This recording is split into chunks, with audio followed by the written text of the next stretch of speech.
শুভেন্দুবাবু, যখন দেখলেন যে আপনি যেই নন্দীগ্রামে নিজেকে জোর জবরদস্তি করে দাবি করেন এমএলএ বলে, যখন দেখলেন যে সেই নন্দীগ্রামের মাটি থেকে একটা মেয়ে পরিবর্তন চাইছে, তখন আপনি তাকে, সেই বাচ্চা মেয়েটাকে থামানোর জন্য তার পেছনে কিছু অশিক্ষিত মানুষকে লাগিয়ে দিলেন টাকা খাইয়ে, যাতে তারা আমাকে গালিগালাজ করে আমার মান সম্মান নষ্ট করে।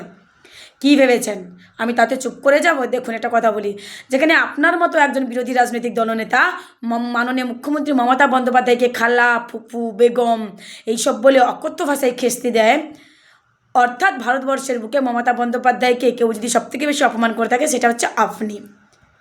আমি তো স্পষ্ট দেখতে পাচ্ছি যে মমতা বন্দ্যোপাধ্যায় সবথেকে বেশি কাছের মানুষ আপনিই ছিলেন, আর আপনি সবথেকে বেশি মমতা বন্দ্যোপাধ্যায়কে গালিগালাজ করছেন। আর কি ভেবেছেন আপনার আপনার এই কয়েকটা টাকা খাওয়ানো, সিদ্ধাড়া বিক্রি করে দেওয়া ব্যক্তি আমাকে গালিগালাজ করবে, অকথ্য ভাষায় নোংরা নোংরা কথা বলবে, নোংরা ইঙ্গিত করবে, আর তাতে আমি চুপ করে যাব? থামাতে পারবেন না। আমার এই দেহে যতদিন প্রাণ থাকবে আমাকে থামাতে পারবে না। হ্যাঁ, যেদিন চলে যাব তখন হয়তো আমি চুপ করব।